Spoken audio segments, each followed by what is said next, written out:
Welcome to the Tire Couch Podcast. I'm your host, Mitch, and as always, we have Mike. Yo. And today, we're going to be talking about The Conjuring 2 during our little October chill fest we've been having with movies and fun shit. Sorry we're late, but we had shit to do, but you're still getting an episode this week. Also, check out the Discord and the description. Link's right there. You can just join us. I'll be more than happy to play games with you guys, hang out. So will Mike. I'm even to the point where I need some multiplayer fun. Like, if I'm interested in a game that you have, like, I'll fucking play with you. I don't care. But yeah, join the Discord. It'll be fun. Mike, what's been going on, man? What have you been up to during this week? Hell divers. Hell yeah. How's it going? You still just fighting bugs? Nah, I switched to automatons. Fine. And I was they wondering. added a thing where your weapons upgrade. And I finally switched out of heavy armor. Nice. I was wondering whenever the bugs were just going to get, like, boring to you. Because I remember whenever you first started playing, you're like, I'm not doing shit but fighting bugs for whatever reason. So, Like bugs. that's fair. I just beat Asha, Monster Boy Asha in Wonderland, right before we got on here and did the show. It's on Steam for like $20 normally, but I found it on a sale like a week ago. It's $13. If it's not on sale, don't buy it. It's a badass game, like as in very fun to just run through. The bosses were a little bit challenging until I figured out like how easy some of their like openings were. But other than the bosses, it's not a challenging game. You just can run right through it, and it's just a mini RPG. I beat the game in under 4 hours. It's very colorful, very fun though at the same time. You're just some chick running through the world trying to save this empire, and it's kind of like it's a side-scrolling platformer that does dungeons, like Legend of Zelda kind of style dungeons on some of them. More like on one of them, which is actually pretty intense and like mind trickery wise. But other than that, it's just your side-scrolling doing dungeons and shit like that. There's only 4 dungeons, and then there's the 5th one that's like the end game. You're just going through this just to fight the final boss, and there's boss rush in it. But yeah, $13, man. I feel like that was worth it. I was enjoying myself the entire time. So, yeah, you should get it. Be fun, dude. Other than that, I'm having a personal problem right now. what would happen? My dog loves me and she likes to sit her rump next to me, and she has these hairs on her butt that are like worse than horsehair. They're like the most sturdy fucking irritating hairs, and they like pierce through my shirt and stab me in the back. Your dog's a porcupine. That's not a I dog. know. It's crazy. Other than that, today's Friday, so yesterday Pokemon ZA released, which I totally forgot that was going to happen until about 2 days before that. So I jumped out of the shower, I woke up at 8, because my kids stayed at my parents', so I was able to sleep in, and I jumped up and took a shower, and I was like, I got fucking like 18 minutes before I normally leave for work. Fucking split-second decision, jumped in my car, I grabbed my Switch 2 and my lunch and everything, jumped in my car, flew to Walmart in the opposite direction of my work, ran through Walmart, got to the desk, and was like, yo, can I get something out of that case? And she's like, what do you need? I was like, new Pokemon game, 1 or 2. Like, give me that Switch 2 edition, hell yeah. And we'll come up to why that is so important here in a minute. But anyway, she's like, I didn't even put it out in the case yet, but there were 2 people here before you. So I get this game. I also make a smart play because I hate Pokemon intros to games because it's always tutorials, like hey, let me get you up to date like you've never played Pokemon before. So, on my lunch break, I fucking cracked that seal, threw it into my Switch, and started playing it. I thought I got through the intro, or at least most of it. I was very wrong. This is where we're going to talk about the actual game. Okay. Pros and cons. I was excited to talk to you about this so the listeners understand this and hear this. Okay. So you know how we were talking about Pokemon having an intro every fucking time now? Like earlier? Okay. I played this game for 3 hours and I still didn't feel like I was done with the intro. Now, there are things to do. I may have not realized that I could just go off and do whatever the fuck I want, but it seemed like that intro was the entirety of those 3 hours. Like before I truly got to like get out there in the world. So this is like a big con with that. I'm gonna go back and forth between it because I don't want to sound like I'm bitching about it the entire time. But like, okay, big pro of this game. Big pro. You know how you had to go to a computer every time to switch your fucking Pokemon out of your team? Yeah. Not anymore. It is. I fucking love that shit, dude. So like, from the pause menu, you can just go to your boxes and switch out your Pokemon, which is sick as fuck. Also, your Pokemon do not evolve unless, okay, you'll have like an arrow next to your Pokemon's icon. Yeah. That means it can evolve. It will not evolve on its own. You go into the menu real quick, you just hit pause, click your Pokemon, boom. Hey, do you want to evolve me? I'm able to. Yup. Click evolve. Does it happen after levels, or can you do it Yes. in between levels? I think I was 2 levels above. Okay, so the starters are Tepig, Chikorita, and Totodile. Anybody who's paying attention to this, you definitely know that because everybody always wants to know the first thing. What are the starters? So I had Totodile. He was up to level 18 whenever I went to the menu to swap out a new Pokemon that I had just caught. And it had an arrow thing. And I was like, yeah, he should have definitely evolved. I said that a while ago. And I go in there. Yeah, you have to pick for it to evolve, which is cool because if you're one of those people that are like, you know how whenever a Pokemon's young, it can learn its whole move like set list a lot earlier than its evolved form. What matters? That's how it was from in Pokemon Gold and Silver back in the day because I had that fucking strategy guide. So I would imagine they still do it like that. Like instead of level 46, you learn Hydro Pump. It would the evolved form would be like level 50. You know what I'm saying? Specific Pokemon, but I think they changed it to where it doesn't do that. But like, I'm trying to remember, there was like was it the second form Nidoran and Nidorina or whatever. Yeah. They could learn double kick, but Nidoking and Nidoqueen would learn it later or not at all. I forget.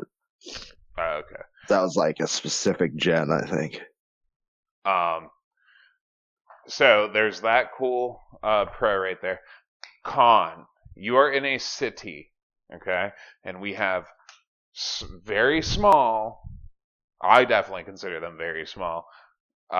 Even the big ones seem kind of small. Wild zones. So we are back in generation, whatever X and Y was. It's that city, it's that region, Kalos. You're in the city of Luminous. You have a whole new story, but there's some characters from the original X and Y games. You got new Mega Evolutions, all that shit. But you are in a city and you have small wild zones. I have played 6 hours of this game, and I can tell you a great bit of information about it. This is what I do not know, though. So, in every wild zone, you have Pokemon that you can catch, obviously. And it's like a route. Only these, like, 7 Pokemon are going to be on this route. That's it. That's what these wild zones in the middle of the city are. So if you like, and it even counts them up in the right corner of the screen. If you catch a Pokemon, it'll pop up in the right corner. It'll fill in the slots. Be like, oh, like, so you'll know if you only have like 1 or 2 Pokemon left to catch, without even having to think about it. Now, I caught all like 7 in the first area, or 6, whatever it was. I do not know if that's it for that. And keep in mind, there's only 6 wild zones that I've seen on a map at once. I don't know if they are the same 6. It seems like everything's the same. Day and night cycle, shit like that. Along with those kind of zones, whenever it turns night, there are battle zones in the city. And that is where you will battle trainers, and trainers will try to find you and shit like that. It's only one area too. And I'll get to why those are even there. Okay. Big pro. You can swap out your techniques. Every single fucking move that your Pokemon has learned, you are allowed to just swap that out into your moveset. So like, if I deleted Leer back at level 5 whenever this Pokemon learned Ember or some shit, I can be level 50 and go back to Leer and plug it into my thing and place to something else if I want to. And that is also done all just a couple clicks in your menu. So like, that's the sick part. They had the move relearner, and I forget which gen they started adding him in. There's like the second gen added the move deleter, and then there's the move relearner, and then like a special move teacher. If your friendship was high enough with your starter Pokemon, it gave you like a special thing. I think that started too as well. But yeah, those are cool things to have. Yeah, but it's like, yeah, you can do that, and that's great. Oh, and your TMs are reusable. I know they've had that for a while, but I'm just letting everybody know that they kept that feature. Paramount. Yeah. And also your research that you do, like doing these special things for this one scientist person, which is also right in your menu, so you don't have to keep going back to her. Every time you go up a level or whatever level the next thing is to get the next reward, it's kind of like a battle pass style thing that's just like built into the game. So like, if I reach level 5 on the fucking thing, she'll be like, here's a new TM. Remember, it's completely reusable constantly. So like, I got like a Thunder Fang, so I just taught one of my Pokemon Thunder Fang. It's pretty fucking sick. So you just like get free TMs just for playing the game. So like, the whole game is in motion, and you're never not being rewarded, even if you do the same thing twice.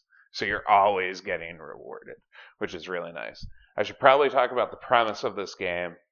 During those 3 hours, it was to the point where I fucking flipped through Facebook while just hitting the A button until I realized that there was no more dialogue. But essentially, you're trying to like help out this hotel from the old dude that was like the 3,000-year-old dude in Pokemon X and Y. Like, he runs this hotel, and whenever you first get to the city, some chick takes you there. There's a whole thing with it. But you're doing that to become the highest ranked, and this is why the game is called Pokemon AZ or ZA, whatever the fuck, I can't think about it right now. It is, yeah, ZA, yeah, that would make more sense, because the whole thing is, it's called the ZA Royale, I think, is like the big premise of the game. You start at rank Z, and you have to battle your way up to rank A. I'm in rank W now, right before I stopped playing, I think. But it hasn't taken a lot of time since it started, so it's definitely not a slog either, and I'll explain why. So what you do is you will have a promotional battle where it promotes you to the next rank up. To get to that promotional battle, you need to get a ticket, a challenger ticket. To get the challenger ticket, you have to get into those zones that are only available at night for battling Pokemon, and ramping this thing up. You will get medals and ticket progress every time you defeat a trainer. Okay? So, you'll have 2 meters that throw up. The medals, they're for money. Whenever that day ends, even if you're not like... So you can fill your ticket up. Once your ticket fills up, you can go challenge that promotional person. The medals fill up, and it's money. It equals out to money. So, like, I had 916 medals whenever a night finished, because there's a day and night cycle like that. When the night finishes, the battle zones go away. Your medals and your ticket points are cashed in until the next thing. So I had like 916 medals. That transferred to like 19,000 something dollars. You will be rich very easily in this game. Like you will basically start out rich after your like first 2 or 3 like promotions. Like I have 120,000 shit, and I'm like fucking in rank W. You know what I mean?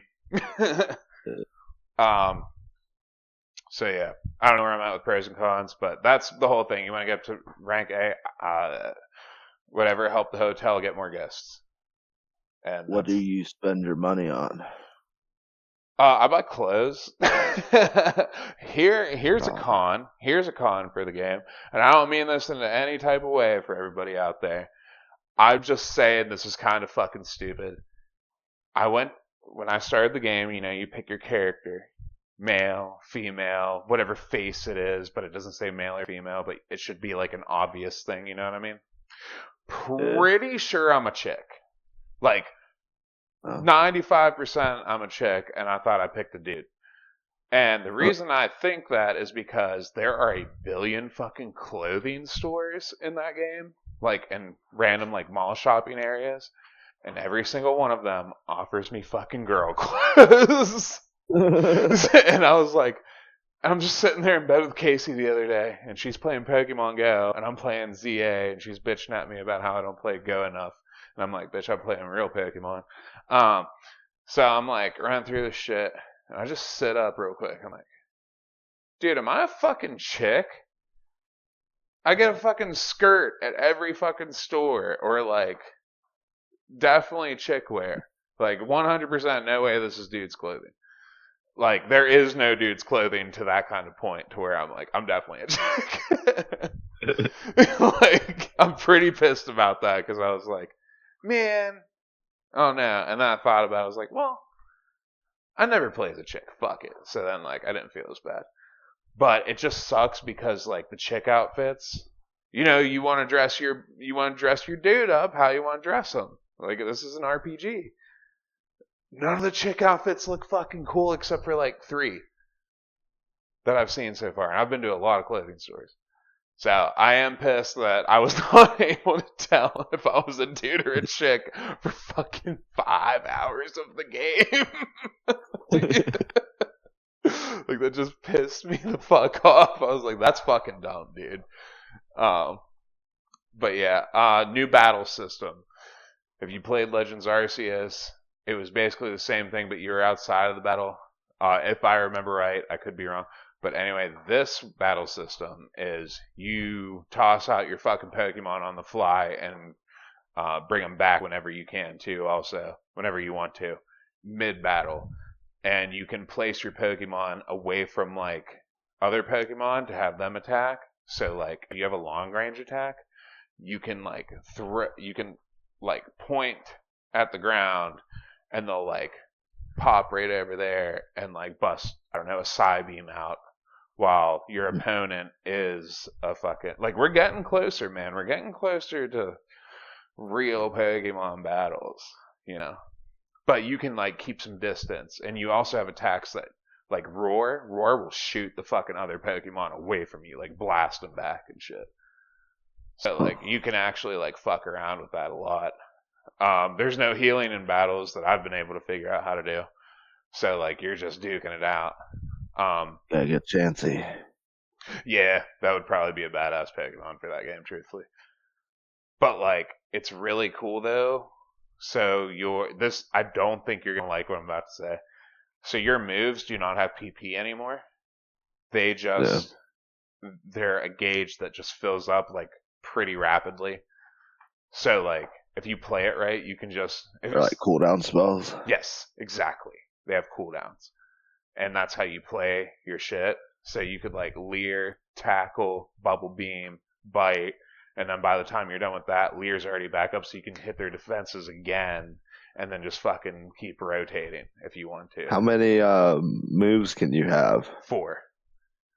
You can only have 4. That'd Yeah. be cool if you could like keep your moves and then like except for like bite would obviously become crunch and shit like that. But Yeah. the funny thing is that's how creature mode and spore worked. You had bite, claw, charge, and spit, which you spat poison.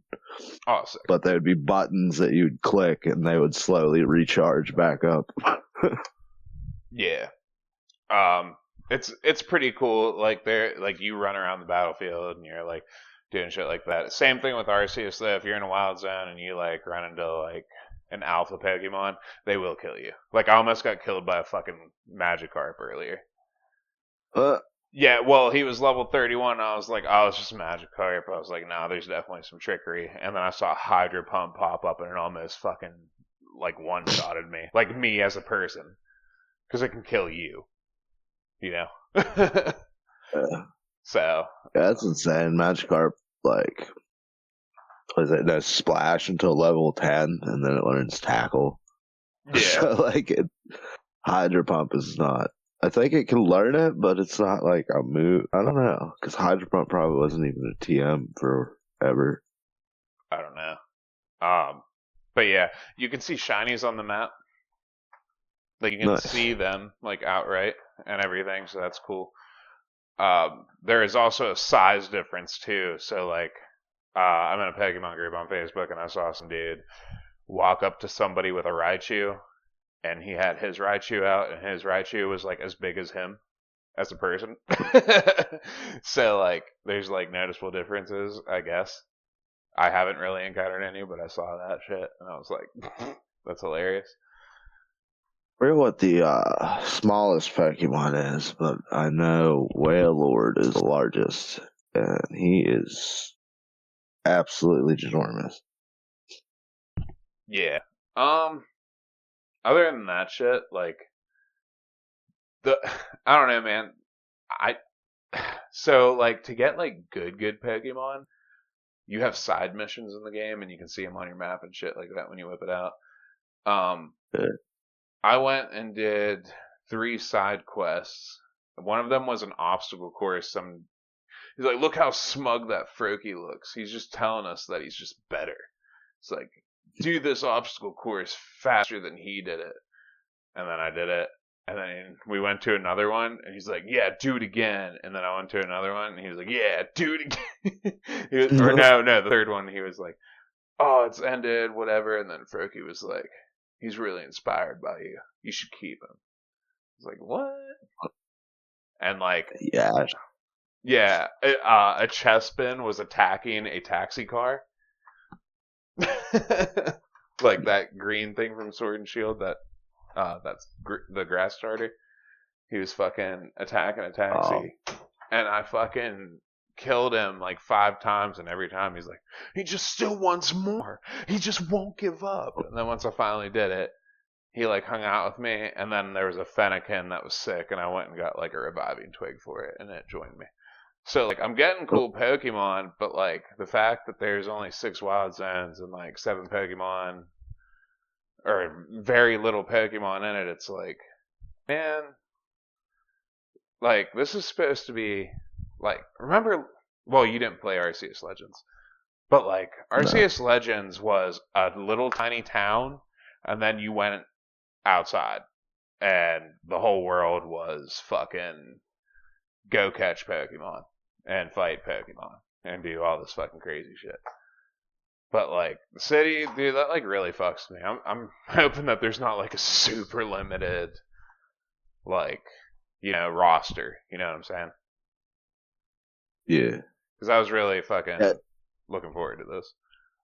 that's something I always worry about in Pokemon games. Well, So whenever they tend to only do like the Pokemon they introduce, which is understandable, but it's like what like you were saying, there's only like 3, 4 Pokemon per route. it's That like was the problem 7. I was running into the Nuzlocks. Oh yeah, It the other was games like, it's like 4 usually, yeah, or some shit. yeah, like they have enough Pokemon to like fill that out more. And then like the other things I just like about Pokemon is like in Heart Gold and Soul Silver, like the late access to stones, like not being able to evolve Pokemon pisses me off because I like evolve them as early as possible. Yeah, like 100%. That's a big thing. My team, I have a very strange team. So there was a Yeah. side quest that was a trade thing, which I just so happened to have a Pikachu. She wanted a Pikachu, and she gave me a Heracross. And I Oh, already, that's sick. yeah, and I already had a Pichu. So I was like, fuck yeah, dude. I got this Heracross, dude. My Heracross is a fucking beast. And he came with the name Boyce, Bois. And I was like, what? That's fucking awesome, dude. But yeah, that Heracross is insane. So I picked Totodile as my starter. He's evolved into Chrono now. I have Heracross, Metatite, the one that evolves into like Hitmontop, Hitmonchan, Hitmonlee. Um, Oh yeah. yeah, Houndoom, or I'm sorry, Houndour. I have Houndour. Um, I had a Mareep, and I evolved him into a Flappy, so I'm going for that Ampharos. And the other, what is my last Pokemon? Oh, Chespin. Because I took your advice this time and took a page out of your book. I was like, I'm going to get a grass Pokemon on my team, because I never do. So, I got him. So yeah, What was very that? Chespin. I don't know what that one is offhand. That's that grass starter I was talking about earlier. Oh, He the owl thing. no. From Sword and Shield. Or no, I'm sorry. Maybe it's Sun and Moon. I don't remember. Chespin. He's the one that turns into the gorilla, I think. Right? Oh yeah, that's Sword and Shield. Yeah, okay. Um that's who I chose as my starter when I played Sword and Shield, and he's a fucking beast. Rillabong or whatever his fucking final evolution is. Fucking insane But gorilla with brongos. I don't think he looks cool. I don't like his hair. Fuck you. But yeah, it's a very different Pokemon game. I like it a lot. Oh, and if you miss balls every time you go to a Pokemon Center, You miss balls. if you miss throwing or if and Oh, shit like that, there's always a dude who's like, I collected all the Pokeballs that you dropped, and you're like, yeah, cool, and he just gives them to you. And there's no more Pokemarts. It's everything in one. You go up to the Pokemon oh, Center, and there's a Pokemart in the Pokemon Center. Like it's all in one. Like you only talk to one person, and that's all you have to do. So I thought Sword and Shield did something like that as well. I feel like they did too. I'm not sure or not. But yeah, ZA Legends pretty awesome, but a little bit of a letdown on some things. I just don't know enough about like how many Pokemon are going to actually be in the roster because like I'm getting Pokemon from side missions and I'm getting Pokemon in the wild, so who the fuck knows? But the whole thing takes Yeah. place in a city, so and I've only like I said like 3 hours of it was me going up to rank Y from Z and dialogue. The other 2 hours, I'm already up 2 more ranks, so it's not like a huge slog fest. And if you like fighting Pokemon, which this battle system does a great job at like letting you have fun with Pokemon battles, not just picking attacks. Like I love RPGs, you know that we both love turn-based RPGs, but like we played enough Pokemon to where that's how it is every time, and like I like the switch up a lot. It makes it a lot more fun, and it's a lot more challenging in my opinion too, as well. Like by no means is like I've had quite a few tough fights in this game, so I actually enjoy that for once. That it's not just like two tap everything and move forward, you know. Yeah, Pokemon's really challenging when you do challenges and shit like that, or yeah, just challenge runs and whatnot. Yeah, either that Because or there's I'm just always like bad at typing, or typing has changed. You know what I mean? So well, yeah, typing's changed a little bit. I went back to play Leaf Green, and there was a few things that made me think. Like, you can't get Pokeballs for a while. This happens like in every Pokemon game, but like I think first game is the most limited in the tutorial shit because you have to go out to the first town and get a package from the item center and then go back to Professor Oak. And if you try to talk to the item dude about Pokeballs, he's like, I'm so glad that you came to deliver that package. Now go on. And you yeah, can't buy Pokeballs from him. Then that yeah, old man that's drunk in the street, well, if you talk to him before you take back the package, he's like drunk in the middle of the street. And he teaches you how to catch Pokemon. They do that shit in every game. And it progressively got longer and worse. yeah. This one, she just takes you to a wild zone. She's like, "Here's some Pokeballs," and then a little pop-up menu will show up, and it's like a tutorial menu that you don't act through. You just can read it or whatever. It's like, "Here's the controllers." Oh, yeah, here's the controls. I'm like, cool. And I was like, "Yep, these are Arceus controls. It's great." Um, But like that's it. Yeah. There's no fucking old man where you have to fucking watch him battle and blah blah blah blah blah. Oh, really? Diamond Pearl even does it where, so I forget how exactly it started, but I forget if you have to do the package thing at the beginning, but like eventually you get to like this town and you have two rivals, Barry or Lucas and I think it's Lucas and Barry. And one of them shows the one that's the professor's assistant, like takes you out into the shows you like around town and then takes you out to the wild or you meet him there or some shit and he shows you how to catch Pokemon.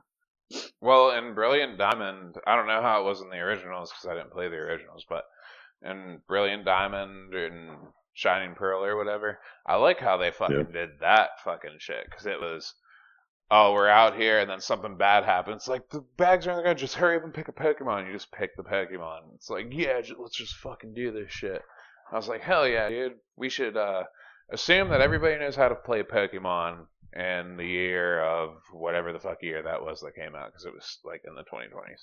So like, I mean, come on, man.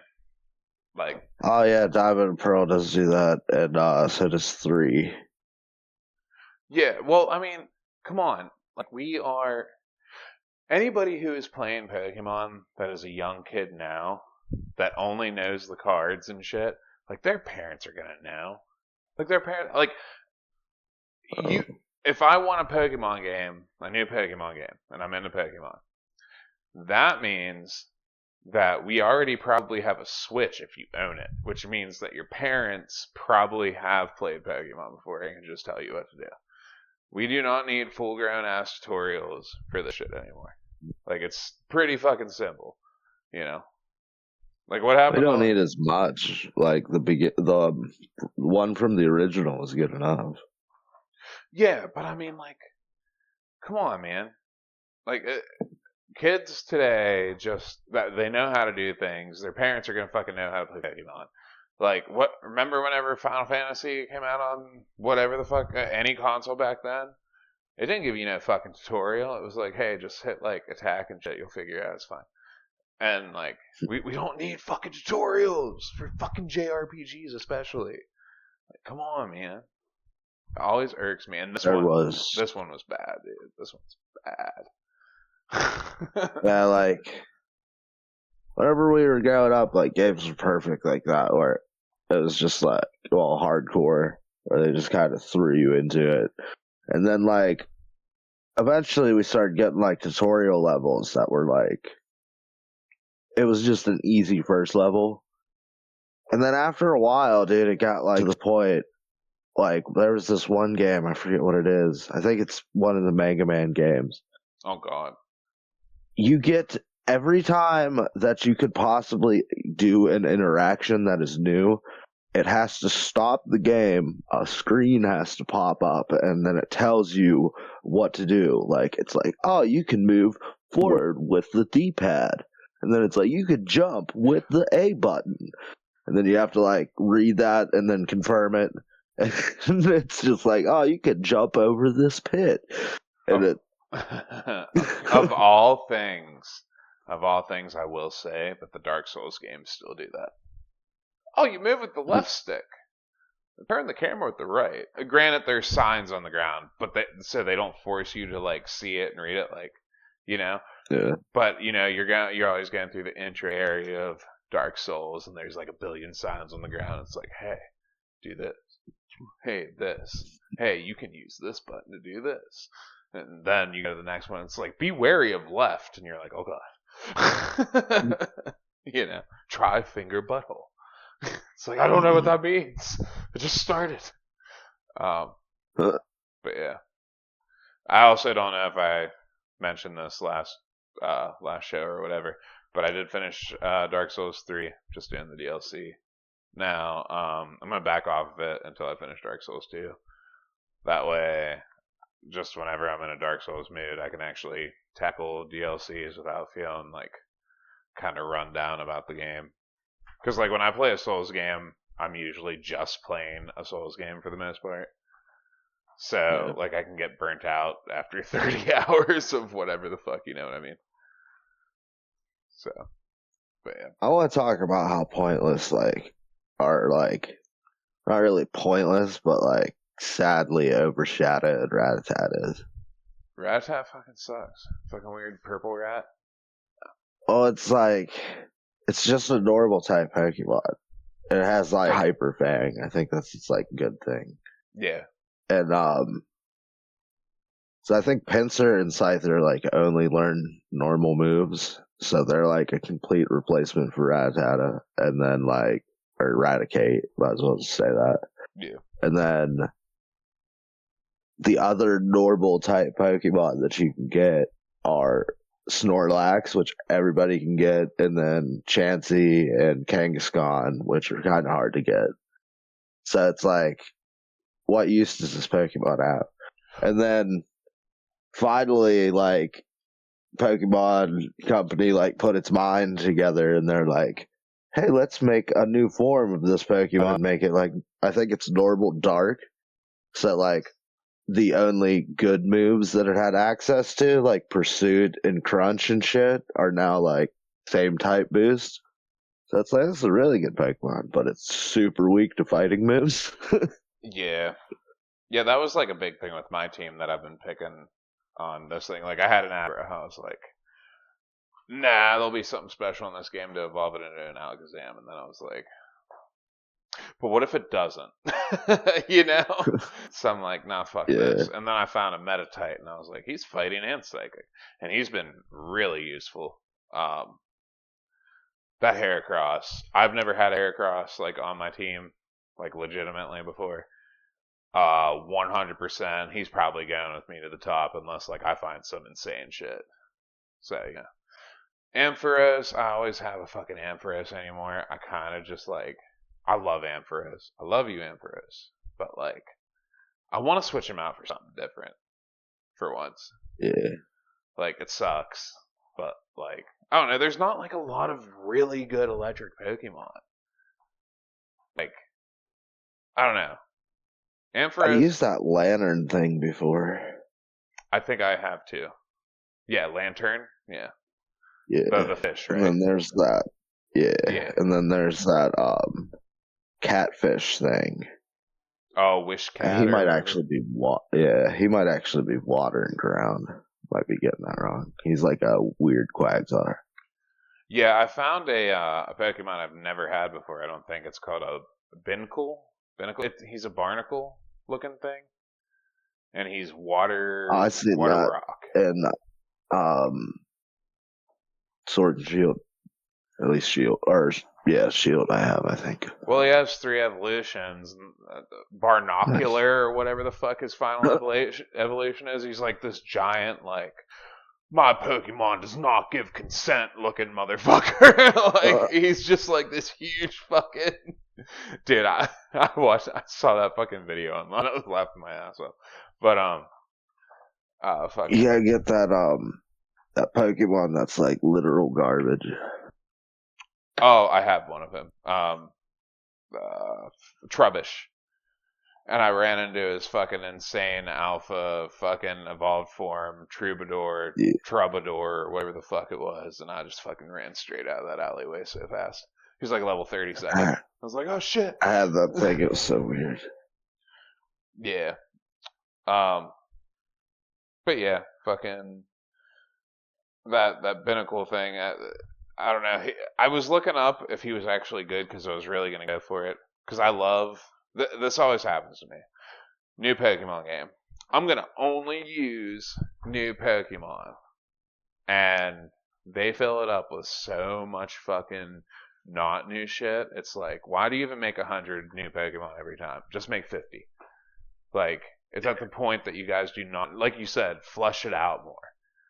Like, fucking, it's just a waste, man. Especially whenever there's like Gold and Silver did that shit where we introduced a new pseudo legendary, and they did this in the first one too. You can't get a Dratini till near end game. You can't get a fucking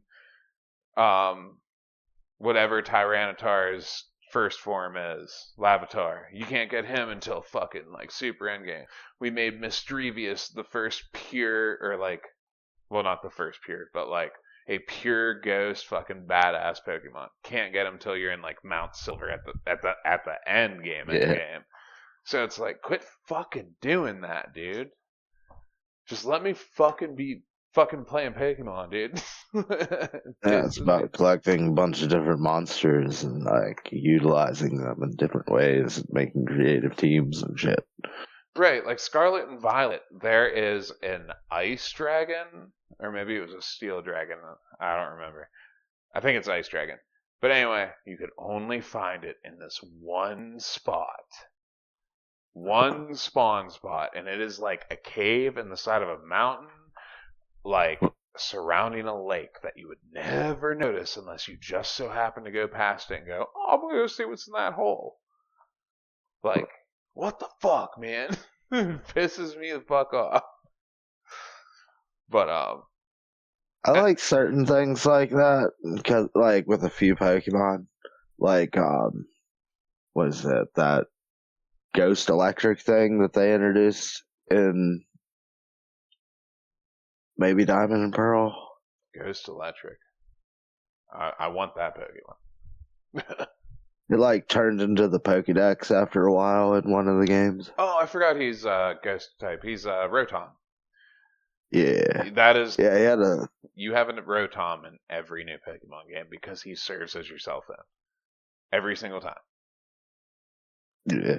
Yeah. It's yeah, but you can't actually use no, him. No. And like, he has was it the fire form, the grass form, and then I think the other one's like a fan or some shit. There's like 5 forms, I think. And I think he was introduced in Sun and Moon, right? I don't know. Little cell phone boy. Well, as a cell phone, but I think he was in the haunted house in the woods in Platinum. Okay. And then there was cast form. So I want to try to use like a team of like weird ass Pokemon like that. Like your weird husk fucking the ninja the ninja husk or whatever it is. Shit Ninja. Shit I ninja. think. Yeah. Didn't you main him in a party one time? I think I tried to use him before, but I don't know. Doesn't he have like Cause one there was HP or some shit? yeah. Is he like even good? Like I don't understand.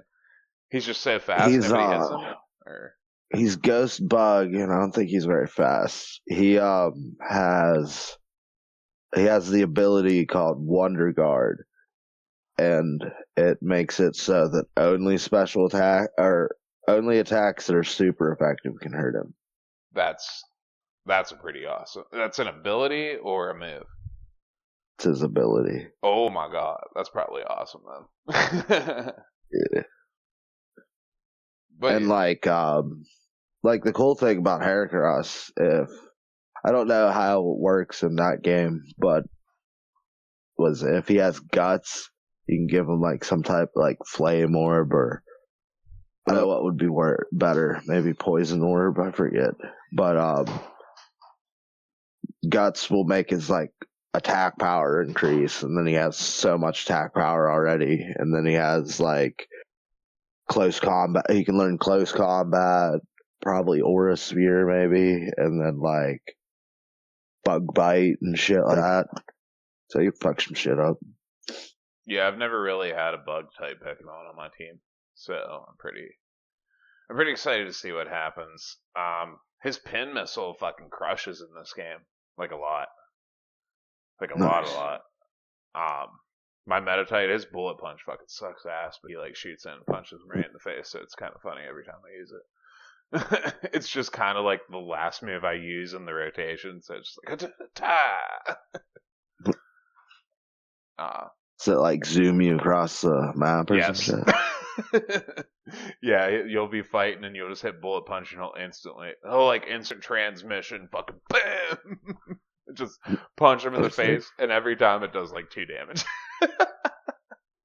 It's just I don't know why it's even. It's like a positioning move that you could use it to get like right there and then fucking like hyper beam him in the face.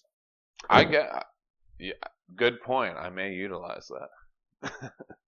But he like I don't remember this. So like he was introduced in Gold and Silver, and if I remember correctly, he evolved at level 20 based on his stat points between his strength and defense.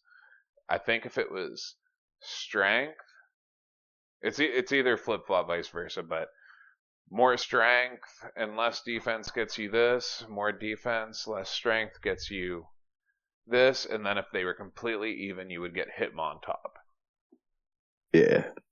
But in this game, well, I don't know. Casey researched it for me while I was playing. I was like, what level? 20, right? She's like 37. I was like, what the fuck? That might actually be what it was. Yeah, but like I was just like, I feel like it was definitely 20. You know what I mean? Yeah. Yeah, having absurd level leveling for like first stage Pokemon is so annoying. That's like Tyranitar. What is that one? Fucking Rhydon evolves into Rhyperior at level like 80. At level 70, and he has to have that item with him too. Yeah. Yeah, so it's like pretty fucking crazy. Yeah, I've had one of those, and then the evolved form of was it Electabuzz, and then evolved form of Magmar. Yeah, there's cool little additions that they made on, like those old first gen Pokemon that fucking didn't, that didn't evolve. They just had like a single state. I fucking love those. Yeah.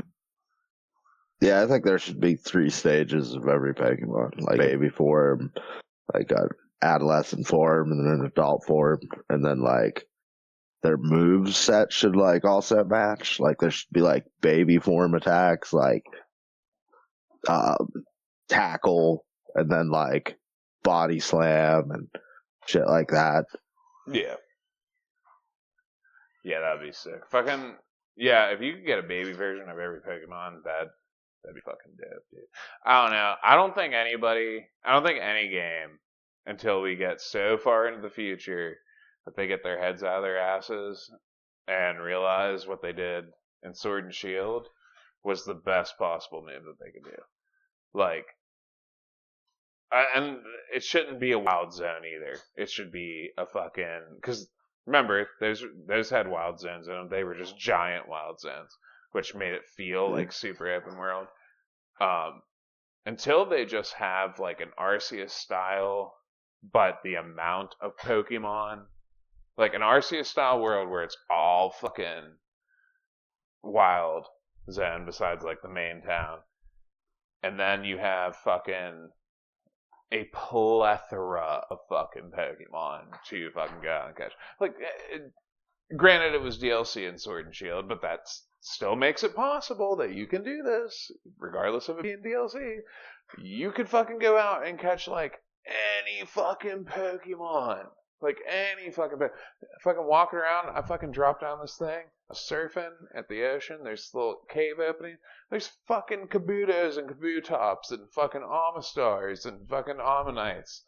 And, like, there's prehistoric Pokemon over here, and then you, like, come over here, and there's, like, a bunch of normal Pokemon, and all the new Pokemon are here, too. Like, dude, give us all... Kind of like... Give us the roster. Yeah. Kind of like how Platinum did it, where, like, except for the fact that I think you had to beat the Elite Four first, but, Pokemon from different regions would migrate in.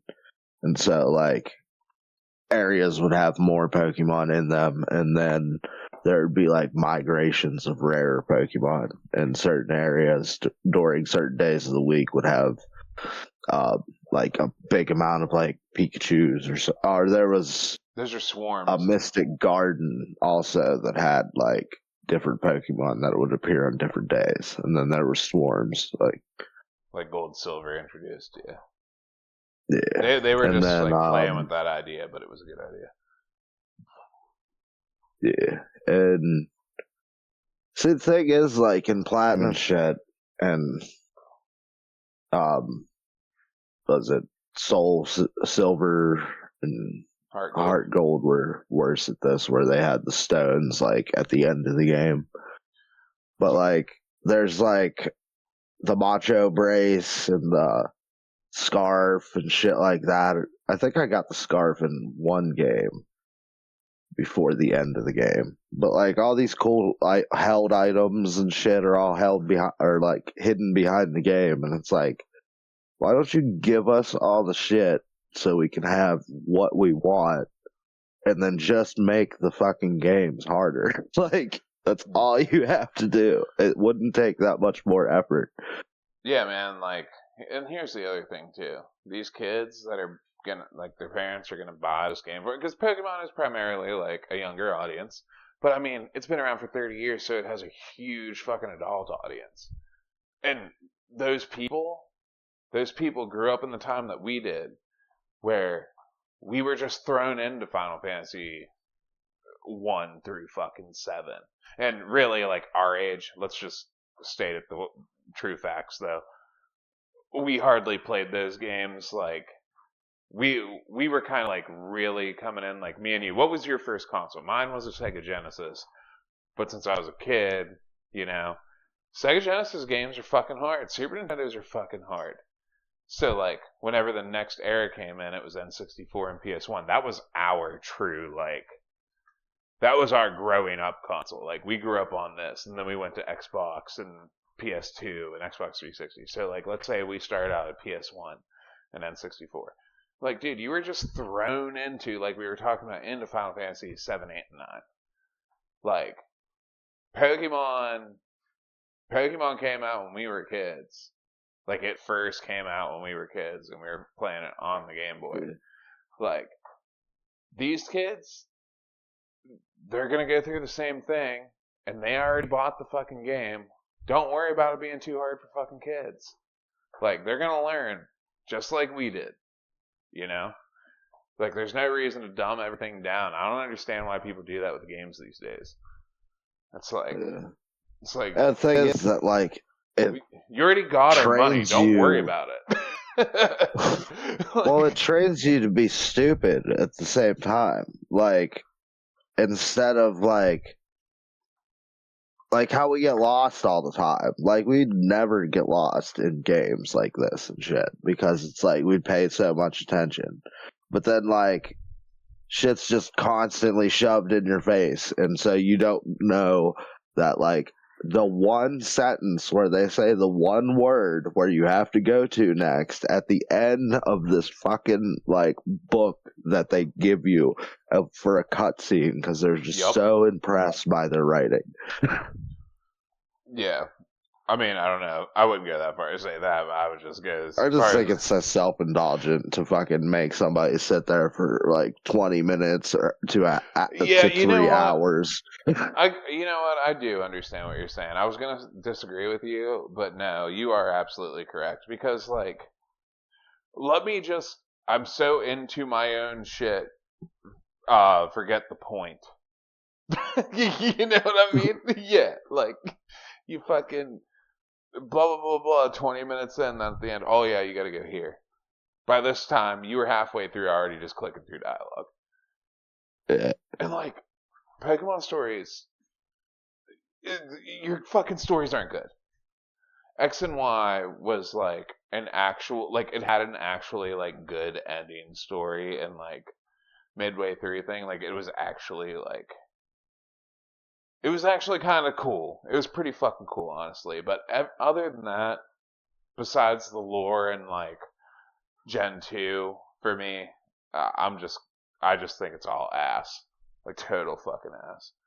Like they tried to do that shit in Sword and Shield where they're like, look at these hieroglyphic, yeah, the hieroglyphics, and they did the same thing with like Ruby and Sapphire.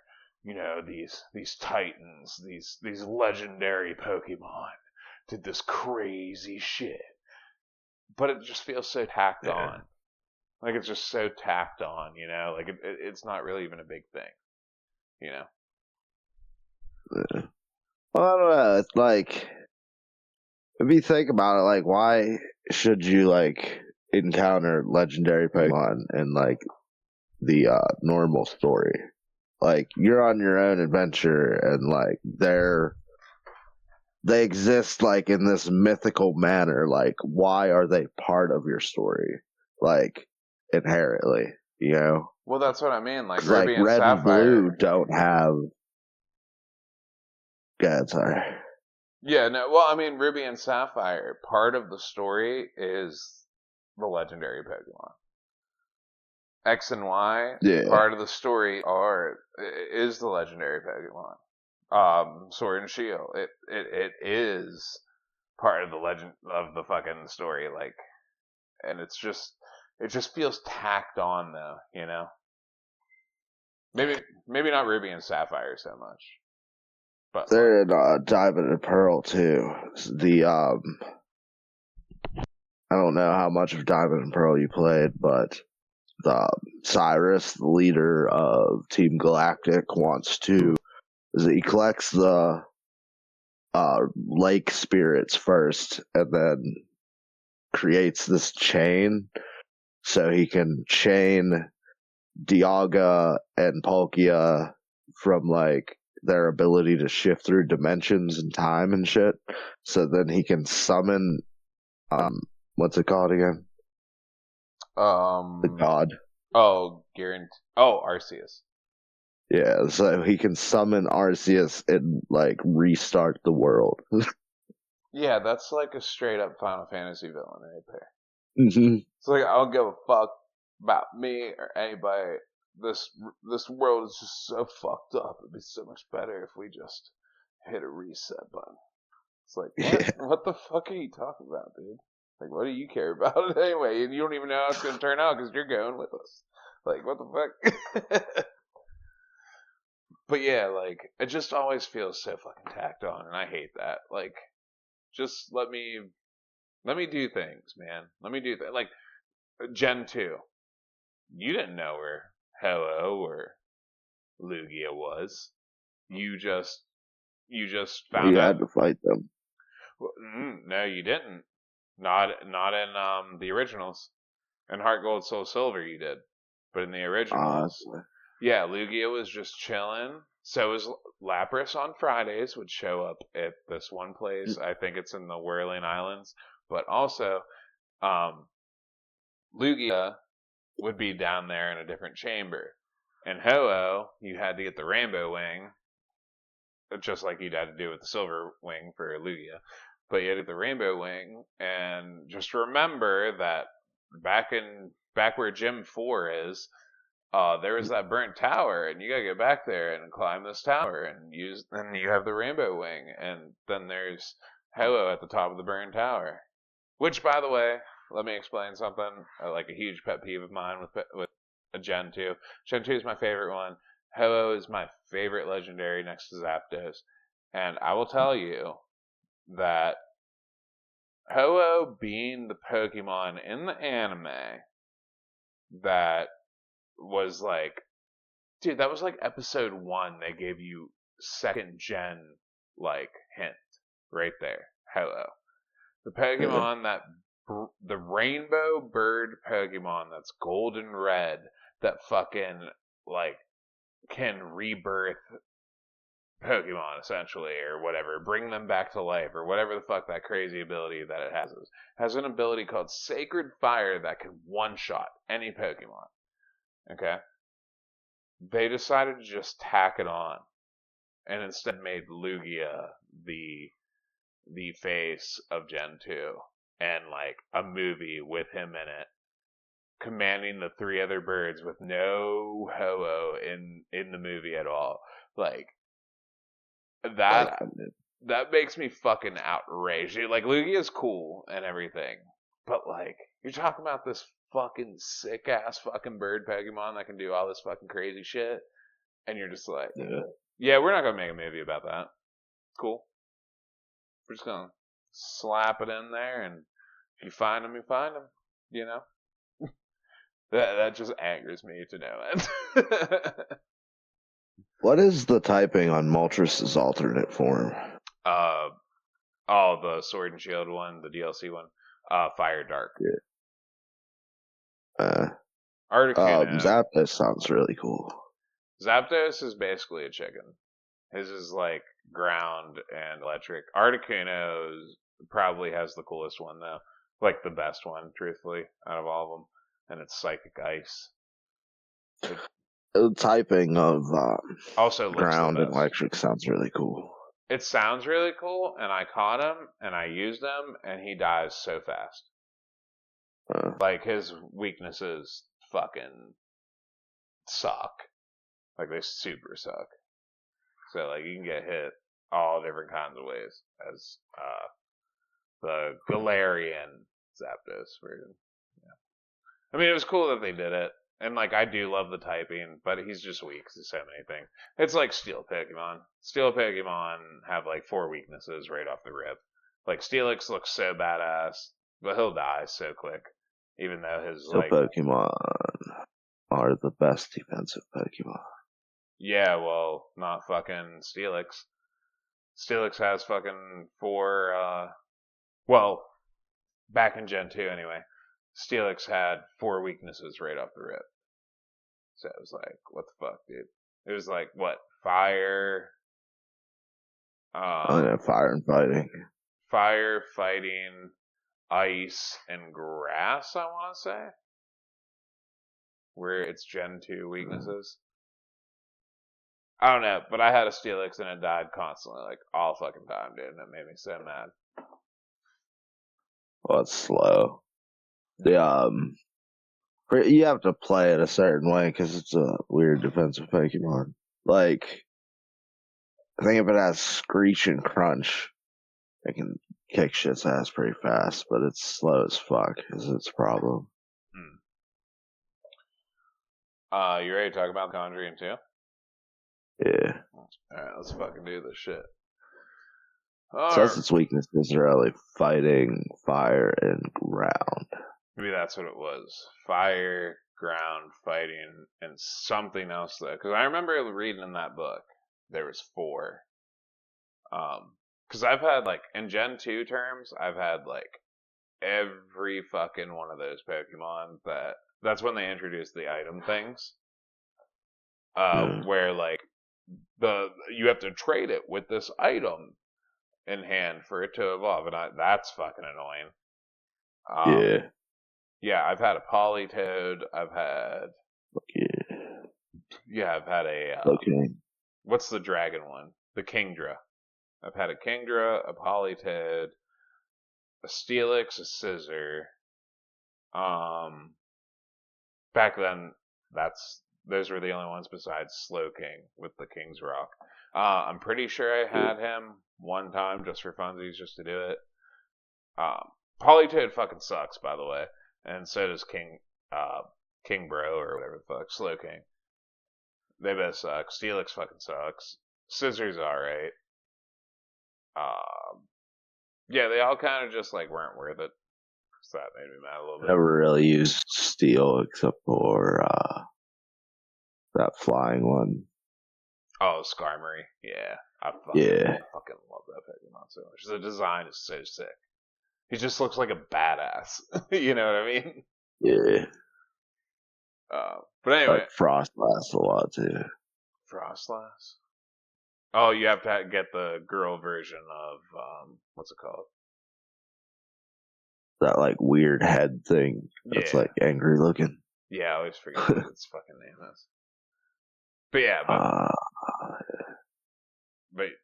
the Conjuring 2 though. You ready?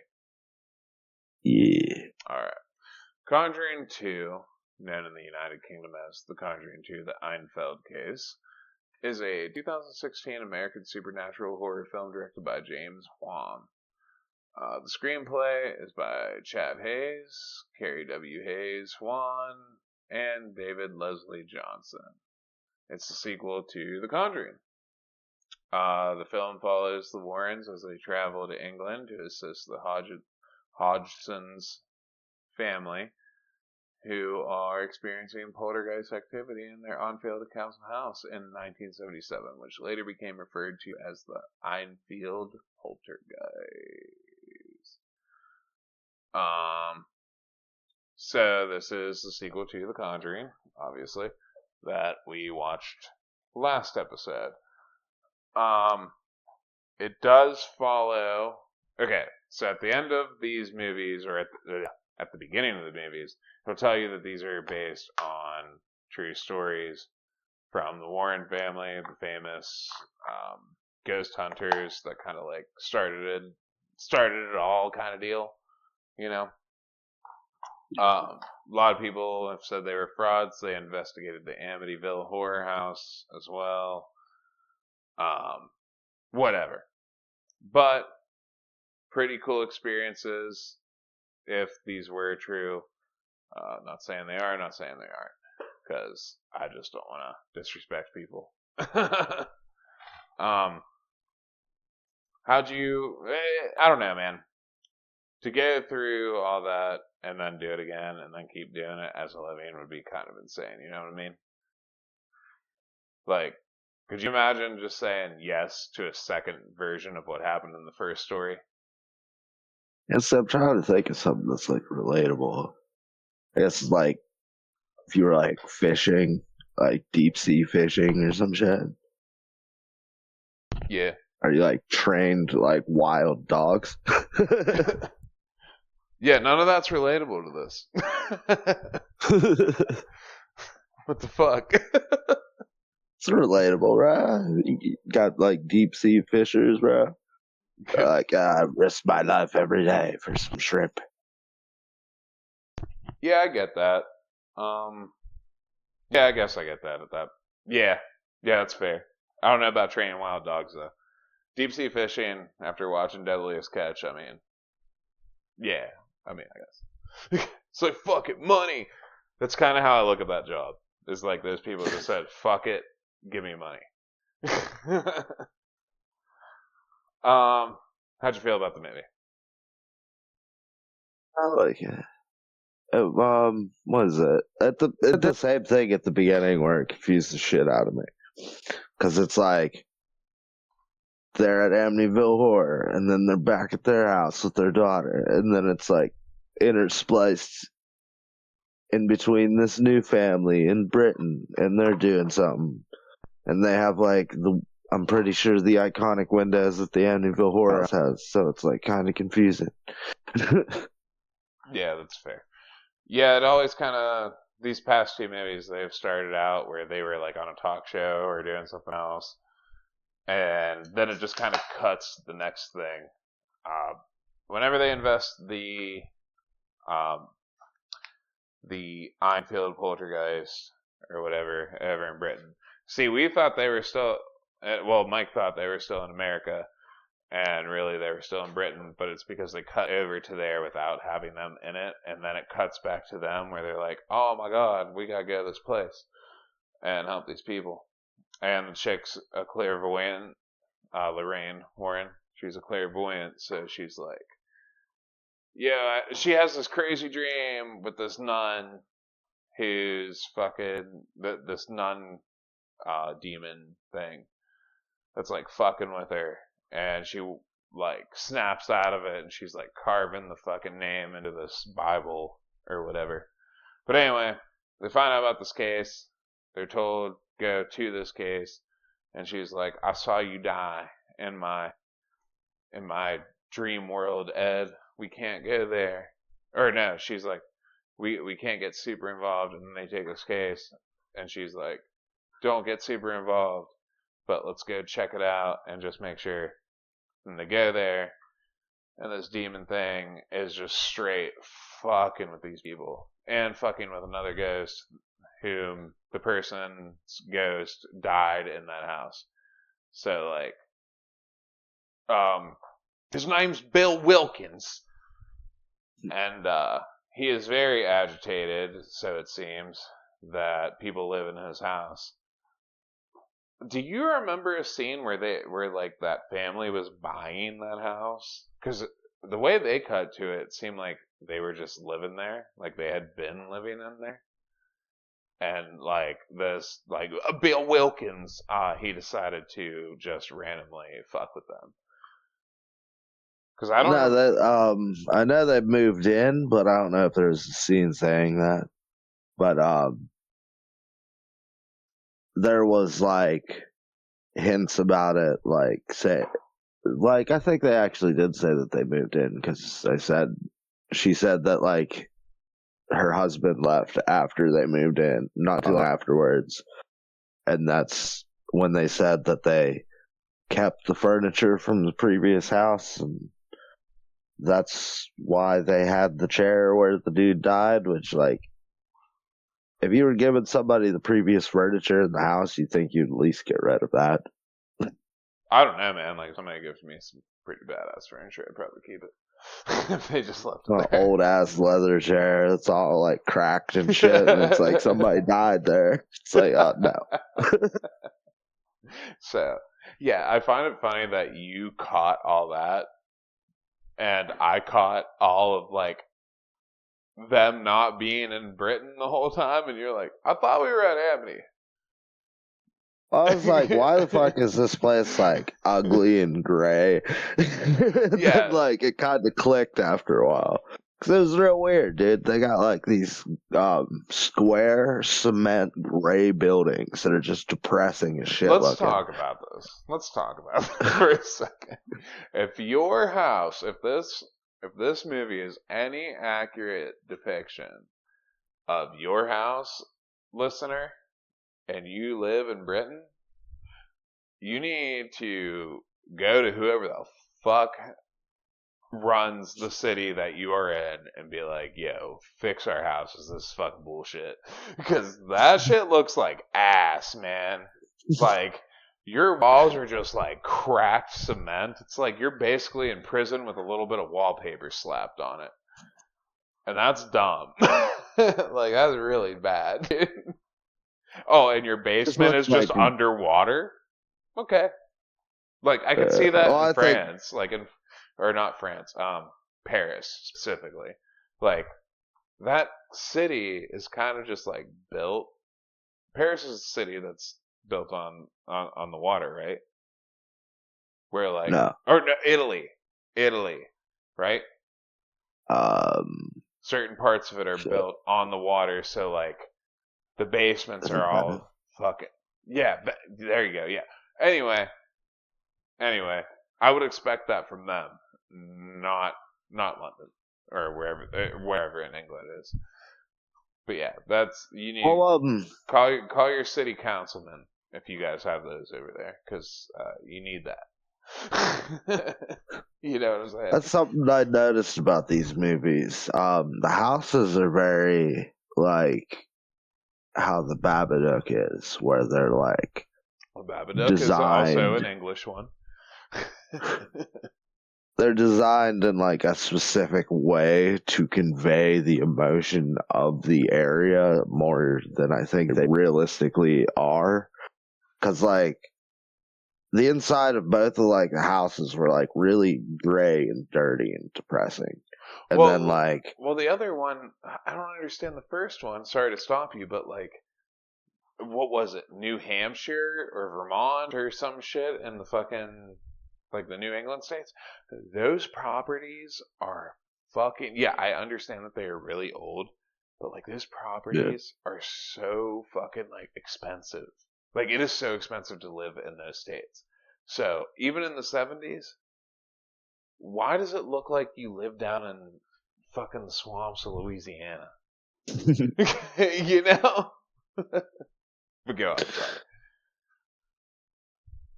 I forget exactly what I was saying. But yeah, it's Venice. Yeah, it's Venice. Oh no, you were talking about how the way the houses are shot in this, they just seem very like in ambiance with the film's tone, essentially. Yeah. Yeah. Yeah, they're more like designed to look well, yeah, what you just said. But there was one part that we missed. It's whenever they're at home with their kid before they go on their ghost hunting adventure, they she has that episode with the Bible, and then like they see the nun walking through the house, and like her daughter's like, "Who's that, mommy?" They just see her like look and then turn away, and so I'm guessing that it like followed them to that place and then enslaved the old man. It must be something like that because, I mean, later on in the Conjuring films, long after this one was made, they have the nun. They have the movie The Nun, and it's that nun. So it's weird. But like, what I don't understand is, and like a little spoiler alert before we like actually talk through the whole movie, but like the ending, I don't know, like the ending, it's like she's like, I know your name because like the thing in ghost lore is if you know, like if a demon is haunting you or is attached to you or whatever, knowing its name gives you power over it, which like yeah, I mean like if that's true, that's like insane. Like but I guess it would kind of make sense because how the fuck would you ever know anything's name?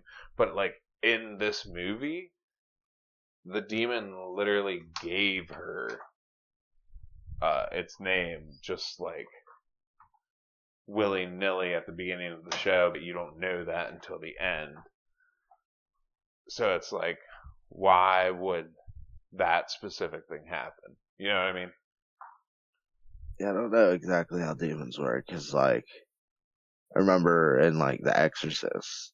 Well, I forget if they say it in the first Exorcist because it's such a ridiculous name. It's such a good movie, but I guess a ridiculous name really isn't a bad thing unless you have a bad movie. But the demon says its name too. Says it's like Pazuzu, and then like in the Bible, whenever Jesus exorcised that one dude, was it? He's had a bunch of demons in him, and he said, "We are legion."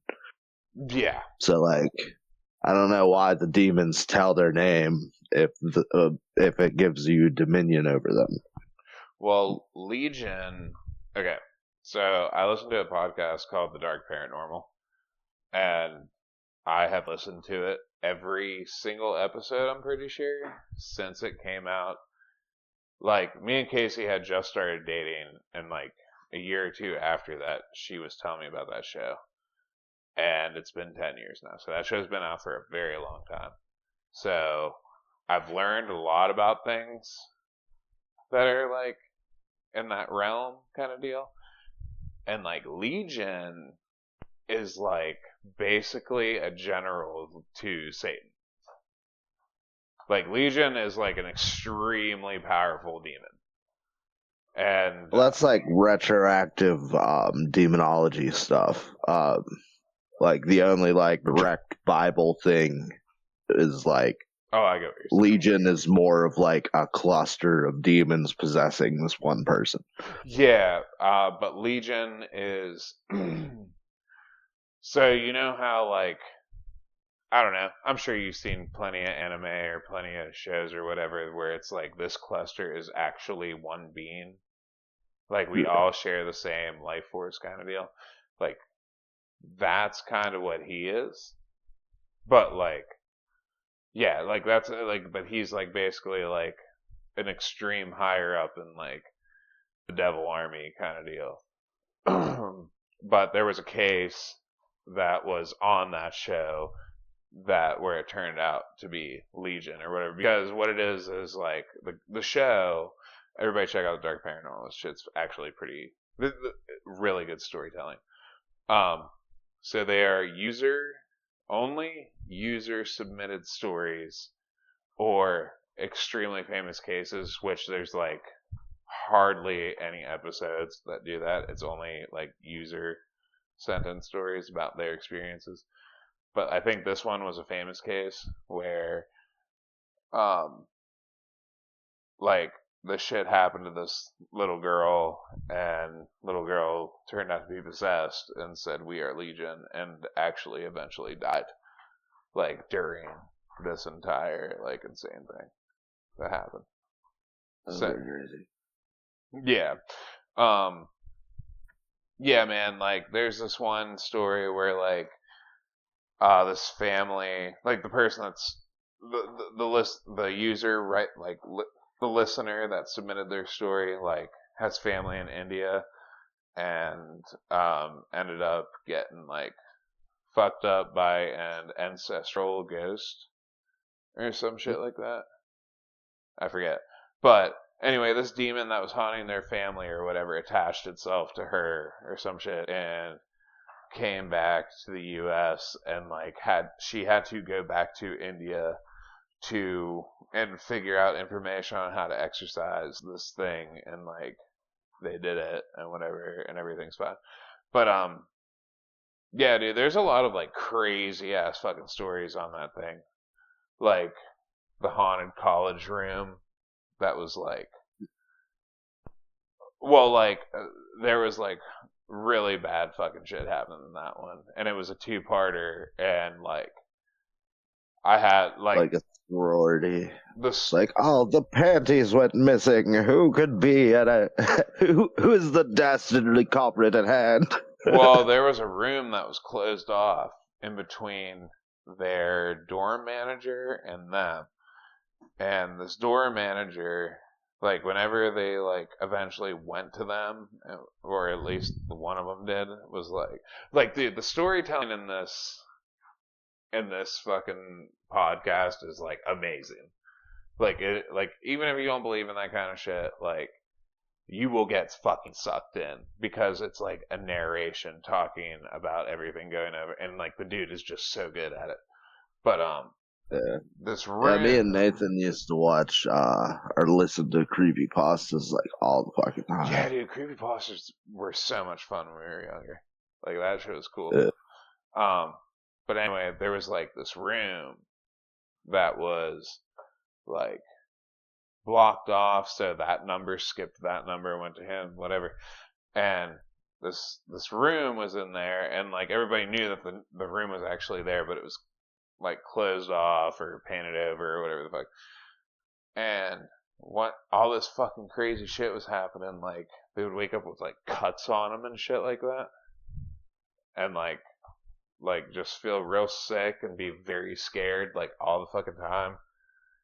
And Yeah. whenever they finally went to talk to the like dorm manager or whatever the fuck, she was like coming in like whispering, and they were like, "Why are you whispering?" She's like, "Look, right now's not a good time.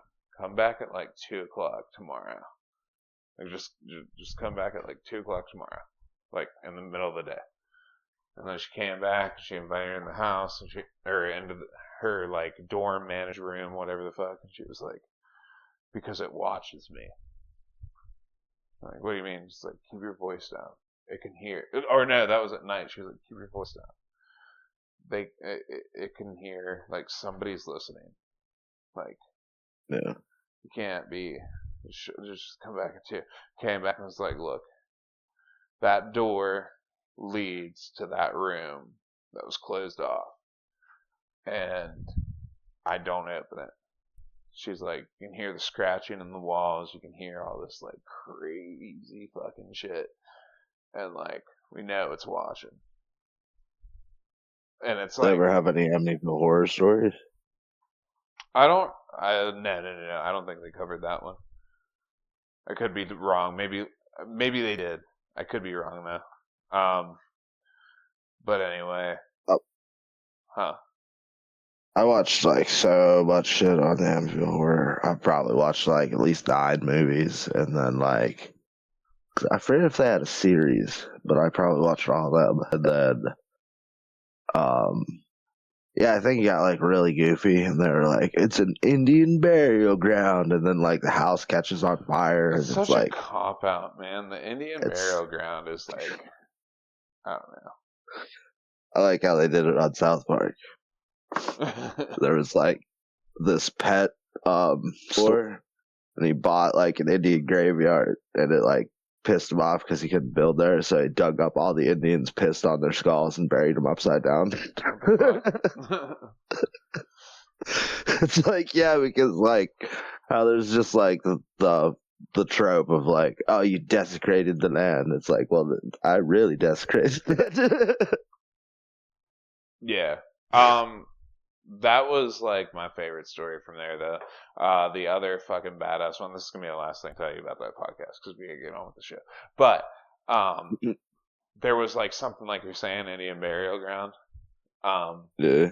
These people in this property that was on top of this property, and something terrible happened. And I'm pretty sure somebody killed a baby and then buried it in this box. And that's like what was like going on with the infestation or whatever. But anyway, this family was digging this fucking hole because there was like this person that like was told that there was treasure on their land. They were always digging and digging and digging and digging and digging. And like eventually the family went out and fucking dug. And this is kind of how the episode ended. Like they found this box. And the narrator dude was telling the story like, you know, from the submitter's view, and was like, I never did see what was in that box, but my uncle turned around and said, "You fucking bury this, put all the dirt back in there.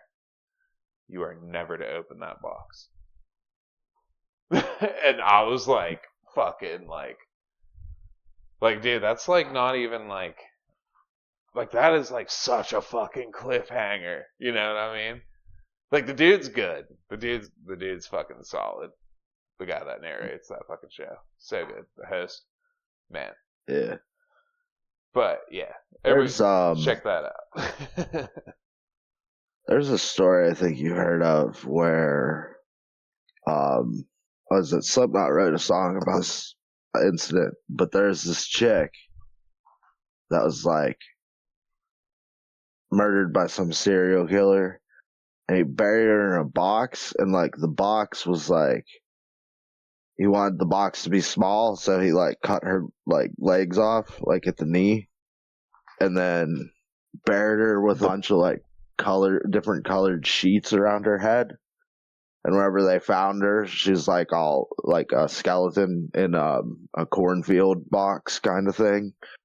And her hair was still there, and it was like all different colors because the blanket like bled into her hair. That's crazy. Yeah, you know, Yeah, something I found out when I was really young. Hair doesn't stop growing after you die, which is weird.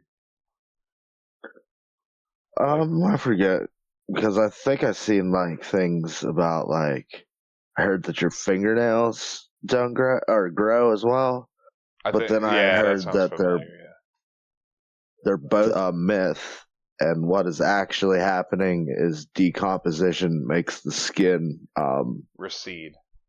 yeah. That would be So fair. like you're actually seeing like the full hair follicle and like the full fingernail. Yeah, that's fair. Yeah, that's fair. Fucking. Huh. Interesting. Never thought about it like that. It But was really freaky. They found like caskets with like scratch marks on the inside. It's like, oh yeah, fuck. yeah, shit like that is fucking insane. When you hear about it, you're like, what? Like, you always try to think about how that person like felt, and it just like freaks you out, and you're just like, I So can. horrifying. It's like you can think about how horrifying it is, but like you know that it's just so much fucking worse. That fucking sucks. It's terrible. Um, but anyway, they're in there, and this fucking poltergeist demon thing like fucking enslaves Bill Wilkins' ghost, and he starts biting people. And uh yeah, they live in like this fucking terrible ass house, by the way. Like we gotta talk about how bad this fucking house is. There's fucking it's it, it's a council house. yeah, it has fucking yeah for the KKK. Um that's what it seems like it would look like, dude. Like dude, just fucking half the walls are fucking wallpaper, the rest is just cracked cement, fucking just all gray. All the houses look the same. It's like, oh, we're in the neighborhood. We just blend in. Like this could be like a fucking clan house meetup, and you would never fucking know until you walked inside and looked around and like, wow, you guys either are the clan or you just really don't give a fuck about how you live. You know? See, council houses are what happened was they're like, hey, there's a lot of homeless people around here, isn't it? Like, yeah, what do we do about that? It's like we build them a bunch of shit houses and then we give it to them and they live in it and we like don't take care of them and they turn to shit. And they still pay for it. Yeah, they're like rent to own type shit. Yeah, that's fucking. I mean, if you rent to own, cool, whatever. But if you just forever rent, like there's like things we can do in our and like here in the U.S. where you can get a house built for you and then put it on paper, put it in paper and submit.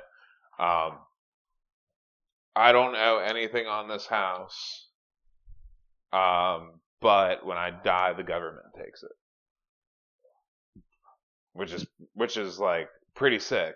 Honestly, you just pay for the initial building basically, but you don't like pay like you don't pay anything. I don't know. Yeah, I forget exactly how it works. My dad was telling me about it. That's pretty weird. Yeah. Because he was gonna get a house built by the Amish and just like live in Nice. that, and then whenever he died, nope. Like fuck it, I'm dead. I don't care. My kids have their own houses and all that shit. I'd give it to the Amish. Yeah. um.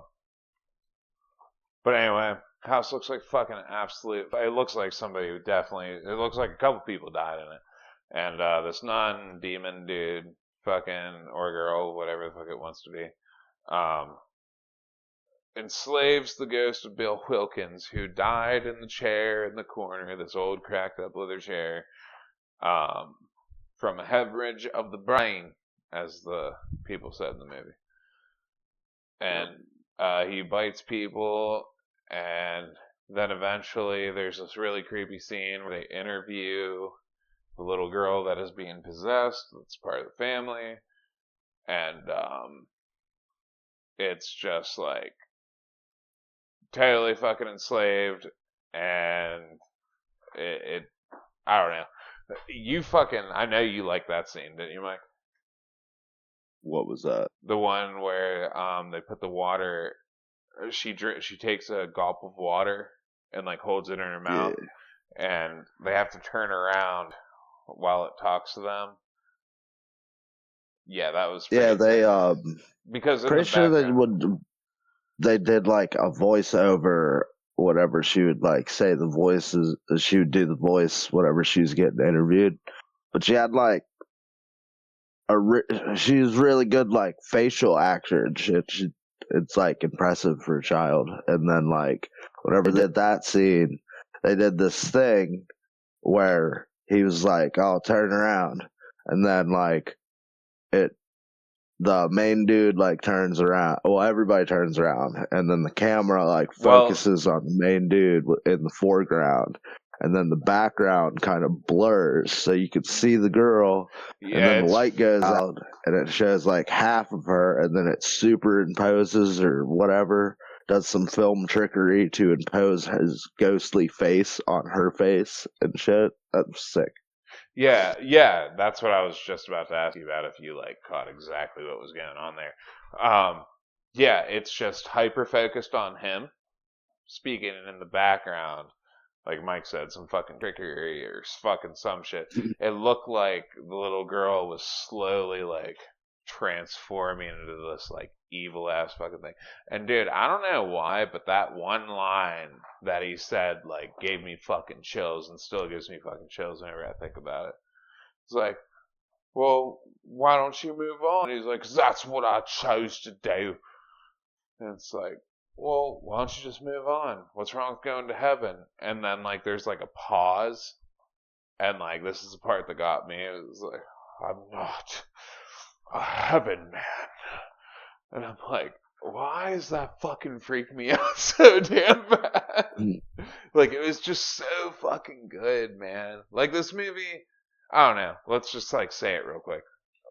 Did you think this was a good movie? Because like I really thought like 70% of what it went into it, maybe not the whole overall thing, but what went into it, like the voice acting, the way the filming and all that shit, that was fucking solid. You know what I I mean? really like the design of the house and some of the shots and the some of the scares real well. Like with the nun and the there's like this picture frame and shit. They do some cool shit with that. Yeah, and it's pretty crazy. So it's like you hate jump scares. Both of Yeah. these movies are like 90% jump scares, but it's about the way they do them. Like we're looking at the demon nun thing, and then she says her name, and it's like focused in on the nun, and it's just like it's staring at you, and you like know something crazy is gonna happen. It's like, and like its facial expression just like instamorphs into like this crazy demon thing, and you're like, whoa, that's a jump scare while you're just like watching this thing, which is pretty fucking cool, honestly, because like usually jump scares are just like, oh, I'm gonna turn this corner. Whoa! You know what I mean? You're like, the movie kind of keeps you Yeah. on edge the whole time. So that's like a good quality, like good There's scare. those fucking one movies where they do my favorite thing where they're like, "Oh, I'm so clever, I'm gonna do the double fake out," where they fucking have a person peek around the corner like all slowly, and it's like, "Oh, there's nothing there," and then they slowly turn around. It's like, "Oh, there's nothing there either." It's well, like, like, "Oh, okay, bro." like I like what this movie does, but it does the double fake out, like you're saying, but it does it in a different way, where it's like, I'm gonna walk over to this closet, and I'm gonna. This is just, like this is from the first movie, but like it does shit like this. I'm gonna walk up to the closet, and then the music's like, and you open up the fucking closet, and there's nothing there. All right, and then Swear Narnia's in there, bro. yeah, and then there's like a slow turn, and you're like, there's gonna be something there, but like they just got me, and it's like, and there's nothing there, and then they just suddenly turn around. And that's when they fucking bop you. It's like, whoa! Yeah, you can do it right. But I was just saying, like, there's the movies that do like all the jump scares, and then they do like the fake out jump scares, and then the double fake out jump scare, and it's like, okay, you're like leaning on this a little much. Yeah. It just, for me, like, I get what you're saying 100%, but for me, it's like kind of like an in the moment experience. So I don't like to, like, Yeah, I try not to think about it afterwards, because it's like, if you think about it too much afterwards, that's where, like, you realize, like, like you said, they're leaning on this too much. Like, I would like to, like, yeah, I'll do that or whatever, but to base the movie, like, satisfaction wise, I don't want to, like, look at that way, you know what I'm saying? Like, I want to think yeah. about what I'm in the moment, but, Well, that's how I think about it in the moment. Like, I've seen oh, really? so many, yeah, I've seen so many scary movies and just movies in general, and like, I want to see the magic, like, Yeah. especially with scary movies, like, You're about to say Harry Potter. um, no, scary movies with like gore aspects to them. I always think those are awesome because like especially older ones because they have to do practical special effects, and some of them when it looks good, it's like how the fuck do you do that? Yeah. And then other ones, it's like hilarious. Like I forget which fucking it was an action movie, but it was one of the very famous head exploding scenes, one of the first ones, and like there's one frame in there where you can see it's a styrofoam head that's painted whatever the color of the actor is with a wig on. That's like, oh, I see it. Right. Yeah, fucking, I don't know, man. And there's like a big difference too. Like, people, like, we were talking about scary movies. So it's like Saw, like, that is like fucking gore porn. So it's like, Yeah. you just think about the fucked up shit, like Terrifier. You just think about the fucked up shit you just saw Uh, for like a long time, and you do. And like, what's better, the movie that scares you in the moment, or like the shit that fucking sticks with you? Like, you just can't like stop thinking about how fucked up that shit was. You know what I mean? Like, what's really yeah. scary? Like a serial killer that could actually do this shit, like, or this crazy ass shit that you just saw and you realize is just a movie. You know what I mean? Like, you know what I'm saying? Well, there's like scary movies have very like different ways that they can go. Like movie that sticks with me a lot is Killer Clowns from Outer Space. Okay. That movie is awesome. Shut the fuck up. It is, dude. Nobody's gonna let us be credible if you say. No, you need. Everybody needs to watch that movie. It's like the clouds are turning people into cotton candy so they can eat them and then breed. That's a bit much. Yeah, they like trap them in cocoons of cotton candy. The thing you So need, like, I don't know what kind of movie would scary movie would stick with me. like, what movie It's has like actually scared you? um the original Night of the Walking Dead. Well, like what is it? Day of the Dead. I don't Day know of how the you get. Walking Dead. I just don't know how you get scared by zombie movies. I always just think they're Fucking stupid. last one, bro. Oh my god. What do you mean the last one? Is the last one in the trilogy of the Walking Dead series is it's like the end. Everybody's like in their hidey holes and like barely surviving and shit, and they're all crazy. And this fucking dude gets like ripped in half, and he's like, "God, choke on!" Then he gets his head fucking ripped off while he's screaming, and it looks so fucking real. It's like fucking freaky as shit. Like, I don't know, man. Zombie movies have always just been more like. But wait, is the third one the one where no, it might have been the remake where that one dude's fucking that hot chick in the mall and you see titties. That's probably a remake of the second one, I would think. Oh well, that was my first soft porno. But anyway, Dawn. yeah, I think that was it. But I just don't know. I get like freaked out by zombie movies. I don't know. That one's more of a fun movie. That's how I feel about all zombie movies. It's like First one's kind of scary. I don't know.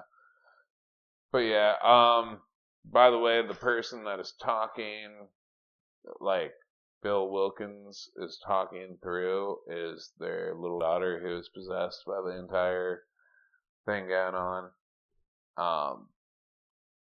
Basement's flooded and shit. Bill Wilkins biting everybody, and a random retainer drops, like, from the ceiling and lands in the water, and they see it, and he goes down and grabs it, and he's like, yo, and matches it with her arm because they got attacked by Bill Wilkins' ghost. Yeah. Yeah, it matches the missing teeth. Yeah, it's pretty funny that, like, a random retainer just drops from the fucking ceiling, goes in the water, and they just so happen to see it. See, I was wondering, like, the nun, she's doing, like, the same thing that the witch from the first movie was doing, essentially. Like, using other ghosts. She had a different method. She's kind of, like, found this dude and enslaved him. But, like, both of these stories about ghosts using other ghosts to fuck with people. Yeah. I don't know how much farther it goes into that, because this is I think I saw Annabelle, or like a little sliver of it, and There's like 3 of them or yeah, I don't something. know. Yeah, by sliver I mean like 2%, 1% of it. But yeah, I don't know. Originally we weren't supposed to watch The Conjuring. I was talking about Insidious, and I would like to watch that maybe next. Have you ever seen Insidious? I don't think so. Okay, dude. This is the We fucking... watched that Slither movie with the slugs. We'll figure it out. But yeah, Or Tusk. yeah, that whole thing where she saw her husband die and everything comes from the end of the movie, which basically all the shit that we're talking about happens to the whole movie.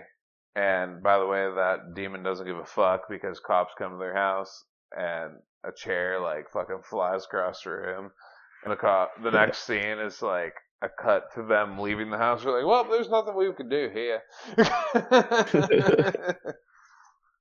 So, a little funny moment there. But yeah, the ghost doesn't give a fuck who comes in the house. He's gonna fuck with them. Doesn't matter. To the point where like the ghost knew that they were on camera, so they were like, fuck this shit. I'm gonna make it look like this kid is just like a problem child. So, that's where it kind of lost me a bit with it. But eventually, the clairvoyant chick realizes that they don't know how to stop this fucking thing, and then they need to know the name. They're like, I know your name, I remember it. And she like flashbacks to the Bible thing, and then when she realizes it, she's like, yo, give me the Bible, and she like flips through the torn up pages where she like slashed the demon's name into it, and the demon like freaks the fuck out when she starts fucking with it with its name, and she exercises it like that.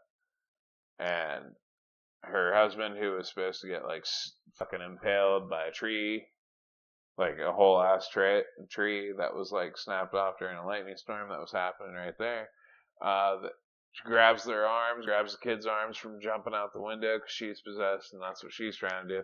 Pulls him back, and movie over.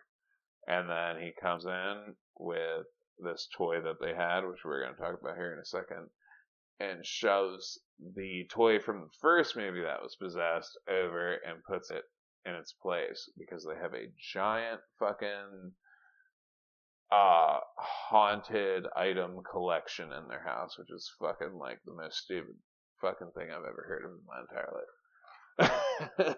But yeah, that's the gist of like the last 50% of this movie. Is what I just explained. Yeah, the trophy movie room seems a little like a bad idea. But the whenever she has the vision, it's really weird because it's just like this giant spike like goes through him, and it's like okay, I'll avoid giant spikes. It's like not a thing you encounter, and then like he gets steam in his eye and he's all blind and shit, and like going through the house, and then what? Lightning strikes a tree and a fucking comical Looney Tunes event happens where the tree perfectly breaks so that this perfect like spike like from a fucking fort is just like sitting there hanging over the edge. I thought that was fucking hilarious, truthfully. Yeah, and like the way the tree fell down was so like this looks like I thought it was so bad the way it looked that it looked like a and no offense to like plays and shit like that, but like a high school play like movie where somebody fucks up and they just like drop like the two halves of the tree just like drop. They're like, oh, we fucking let go of the rope too quick, like kind of deal. Like it just looks so staged. I thought it was kind of like a Final Destination type event. Yeah, exactly. Yes, that's how unbelievable this shit was. But yeah, I'd never have a haunted item museum in my house. So, yeah. And the Annabelle doll is in the background the entire time, even from the first movie, that it says absolutely do not touch. I have read many a time that that is actually real. And there is a priest or a sage that they hire to come bless the house once every month or every week or some shit like that, which is pretty insane. Huh. Yeah. You think? That's crazy. Yeah. I've heard that a lot. Like I've read that many a time that that actually happens with that specific doll. So I don't know. There's this thing I've talked to you about before. It's SCP support or secure capture and protect or some shit like that. And like their thing is dealing. It's like it was like this writing project where a bunch of people could just write about these like objects that have like random effects, and some of them are like really bad. And they mostly just like secure the items and then hold them. And like there's this one thing that was this really ugly chair that was made out of wood, and like it just wanted to be sat on. And like it would teleport to people and shit so they could sit down and whatnot. And they're like, oh, this is a random item, we'll just destroy it. And then like this is why they don't destroy items, is because whenever they did that, it turned into like evil sawdust and it teleported into the people's lungs that like killed it. And then like now they have a fake neighborhood where it is the mulch that makes the plants grow, and it's happy that it gets to make things pretty. Would you like to know who owns the let me just read it here for you. The home and museum of Ed and Lorraine Warren. Who? Matt Rife, the comedian, and his ghost hunter friend Elton Castee. I heard about this like maybe 6 months to a year ago. I didn't know it was actually true though. So that's pretty crazy. Pretty cool. But yeah, hopefully he's happy with that purchase and that Annabelle doll. Got to keep up on your weekly exercises, you know. Is it like wood? That doll, I don't know, man. Looks old as fuck. Looks fucking horrific. So. Like, I don't know, just like destroy it, I guess. But like I was saying, I Yeah, guess that's you can't. another thing. You're not supposed to destroy those kind of things for some reason. I don't know Yeah, exactly that's why. what I was saying with my story. It's like sometimes it's better that it's just inert and sitting there. Yeah, it's like a fucking dormant disease, essentially. You know, Like smallpox. maybe. But yeah, I liked the movie a lot. I thought it was shot very well, except for that one scene with the tree. Um, they do the fucking scares very well, and me and Mike don't like jump scares. Like I like them to a point, but whenever you, like you said, lean on them, probably not. Definitely not the best. You know.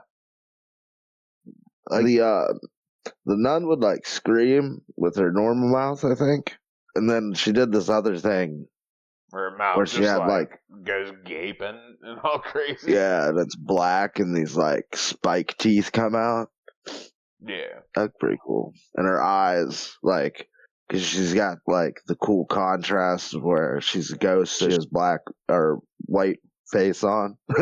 Yeah. And then the nun outfit, she's black and white. So like it has this like nice look to it, and then like these crazy green like glowing eyes fucking just sets it all off. It looks sick. Yeah. Yeah. Overall, what are you giving this movie? You like it? Don't like it? Yeah, that's right. Middle of the road? Cool. Yeah, these movies were a lot better than I thought they'd be. Yeah, I'm really surprised you actually enjoyed them a bit because you're always Yeah, like, they're not bad. bet your scary movies fucking suck ass. Yeah, Well, if you like fucking, what is it, Haunted House, and I don't really like the Paranormal Activity movies. dude, I fucking love Paranormal Activity movies. Like, I understand that kind of like shooting. I don't know. I take back what I said to you, like outside of the show, though. Man, the way that is shot, like, kind of does draw me into it more. I don't know. Like, I know you hate it, but it's It like, has the opposite effect as everybody else has. Because, like, I don't know, I, like, can't not have the mindset that, like, well, this whole thing is fake. So, like, the more that you play up into this being a real world, the more that I like go with that. But once you like start to break that, it's like I can't. Like, yeah, what is it? Suspension of disbelief. Once that gets crossed for me, I just can't do it. oh, gotcha. I just start thinking of it like.